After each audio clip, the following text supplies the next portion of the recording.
Trump के कट्टर दुश्मनों की परेड निकली तो क्या हुआ, यह सब आपको अगले चैप्टर में बताऊंगा। लेकिन पहले देख लीजिए कि ट्रंप कैसे नरेंद्र मोदी की कूटनीति के सामने धराशायी होते दिखे।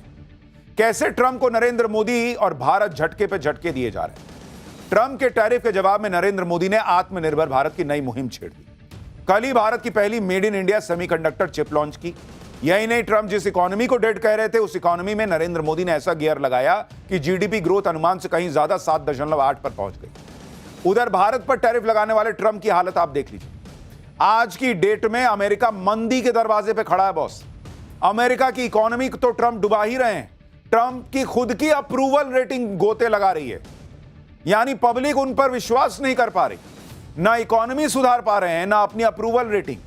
ऊपर से क्या घर में, क्या फ्रेंड सर्किल में ट्रंप की धज्जियां उड़ रही हैं।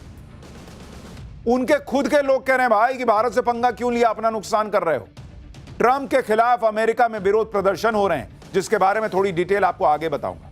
लेकिन पहले देखिए कि ट्रंप ने भारत को लेकर क्या नया बयान दिया है। ट्रंप से जब टैरिफ को लेकर सवाल किया गया तो ट्रंप ने रूस से कच्चे तेल का जिक्र तक नहीं किया इस जवाब में। इतना ही नहीं, भारत से भिड़ने वाले ट्रंप ने कह दिया कि भारत के साथ तो बड़े अच्छे रिश्ते चल रहे हैं। ट्रंप के इस बयान को सुनिए और बड़ा नोटिस कीजिए कि भाई ने कैसे रूस से तेल वाला मामला जो है वो पूरे बयान से हटा ही दिया।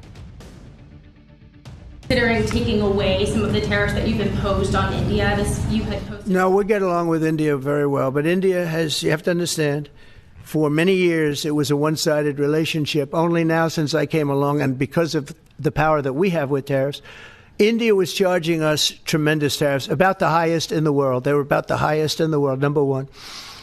And we therefore weren't doing much business with India, but they were doing business with us because we weren't charging them foolishly. We weren't charging them. So they would send in massive, everything they made, they'd send it in, pour it into our country. Therefore, it wouldn't be made here, which is a negative. But we would not send in anything because they were charging us 100% tariffs and, यानी Trump की ये बातें सुनकर लग रहा है कि वो बस यू टर्न लेने ही वाले हैं, क्योंकि जिस भारत को वो टारगेट कर रहे थे अब उसके साथ अच्छे रिश्तों की बात करने लग गए। रूस के जिस तेल पर वो भारत को कोस रहे थे कि भारत रूस से तेल खरीदता है इसलिए युद्ध हो रहा है, भारत पर मुनाफा कमाने के आरोप लगा रहे थे, अब रूस के उस तेल की बात ही नहीं कर रहे भाई। अब ना ट्रंप को मोदी पुतिन की दोस्ती दिख रही है, ना ही यूक्रेन युद्ध याद आ रहा है, जिसे ट्रंप के लोग कह रहे थे कि Modi is war in Ukraine. Trump के सुर ताल तेवर सब बदल रहे हैं बॉस। हालात बदल गए, जज्बात बदल गए वाला हिसाब हो गया है ट्रंप के साथ, क्योंकि भाई ने कुछ बोला ही नहीं रूस पर, तेल पर। भाई ने क्या कर दिया कि अब बात कर दी कि टैरिफ के मामले में ऐसा हुआ है, तो अब टैरिफ पे बात होगी, फिर धीरे से कहेंगे कि अच्छा ठीक है, दोस्त है ना, तो इसलिए मैं टैरिफ कम कर रहा हूं। वजह यह है कि ट्रंप जिस मकसद से नरेंद्र मोदी से भिड़ रहे थे, एक भी मकसद उनका पूरा नहीं हो रहा। जैसे पहला मकसद, ट्रंप भारत से इसलिए भिड़ रहे थे क्योंकि वो चाहते थे कि भारत उन्हें युद्ध रोकने का क्रेडिट दे दे और नोबेल के लिए नॉमिनेट कर दे। वो तो नरेंद्र मोदी ने कहा कि भाई ये सब नहीं होगा, तुमने युद्ध रुकवाया नहीं, कौन बात का नोबेल।